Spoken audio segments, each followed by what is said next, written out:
So yeah, I had to do it. I had to do it. I had to do it. I had to do it. Drug Lord, published by Fantasyware for the PC in 1991, where it was initially released in the United States. One of the most simple, but one of the best games of all time. It was literally one of the best games of all time. Now, I just want to preface this whole video by saying, you know, I don't condone the use of drugs, but I do not condone it. Live and let live, I say. Okay. So in the game, you're a drug dealer and you have a list of drugs in your stash, and you can buy from a list of drugs on the screen: heroin, acid, crystal, glass, speed, PCP, ketamine. The list goes on, and the prices are displayed next to each drug. So obviously, if the price is low, buy it up so that you can sell high. Pablo Escobar, born 1949, died 1993. He was dubbed the king of cocaine. He actually started off by stealing gravestones, sandblasting them, and then selling them off. Pretty dark, but I love it as a business idea. People will always be dying, so there's always going to be demand. And if you're stealing the gravestones, there's always going to be a constant supply. So it's perfect, really. And if you're constantly stealing the gravestones and reselling them, you're the supply. And then obviously the demand for gravestones are going to go up even more because you're stealing the gravestones in the first place. Perfect. The perfect model.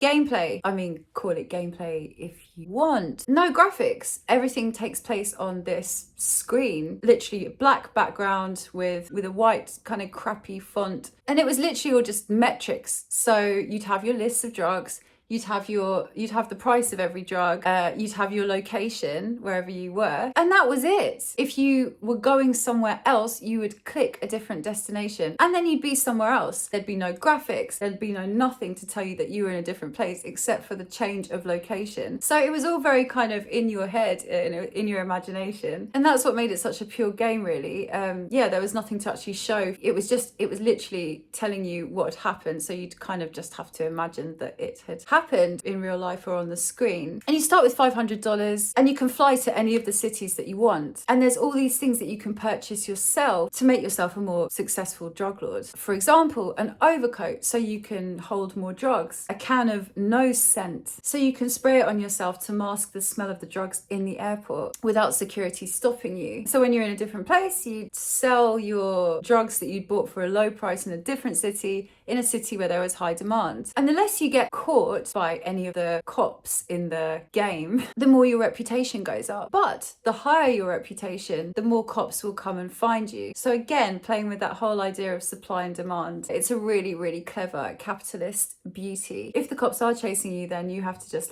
jet off to another country. And you get these notifications or breaking news stories which would affect your future plans or affect your next steps in a game. So for example, you'd have a bunch of raccoons have broken into a garage full of ketamine. They stole kilos and kilos of K. So the crack supply has now gone down in New York and the demand has massively gone up. So what you do is you search for some ketamine or whatever. You search for some ketamine that is really, really low cost and you fly to New York City in order to sell it because those pesky raccoons had eaten it all. Or you might get a little message saying, hey, the price of crack in London has plummeted. So you go to London and you buy up all the crack and then you go elsewhere where it's in high demand. Trust me, this game, for all of its simplicity, was addictive. So Pablo Escobar in his youth was also selling illegal cigarettes and fake lottery tickets. And then he started working for various drug smugglers. He founded the Medellin cartel, which was a group that sold coke. And he established a smuggling route from Peru, Bolivia, and Ecuador into the United States. So it was kind of really big time, and he was shifting something like 20 tons a week of cocaine at one point, and as a result became one of the richest people in the world at the time. He was imprisoned in 1991 in a prison which was really, really luxurious. It had a massive football pitch, a giant dollhouse, a bar, a jacuzzi, and a waterfall. During his life, with his billions, he bought loads of gangster estates, pink beachfront villas, luxury houses that contained sculpture parks, elephants, exotic birds, giraffes, and hippos. And it's all massively overgrown now. Nature has taken over the whole abandoned mansion. Apparently, when the house was seized, it was logistically really difficult to move the hippos, so they just left them there.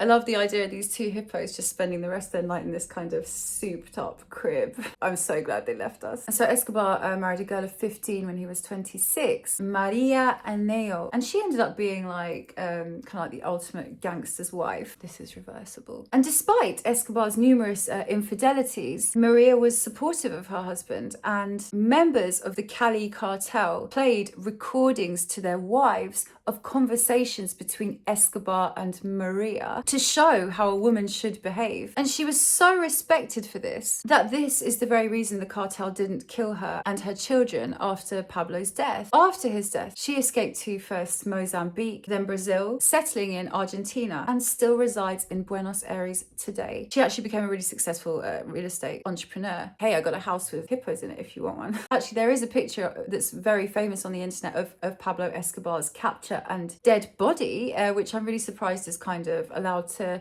see the light of day in such a crude fashion. It's quite graphic. It was taken in December 1993. Escobar was found in a house and they tried to arrest him, but it quickly turned into an exchange of gunfire.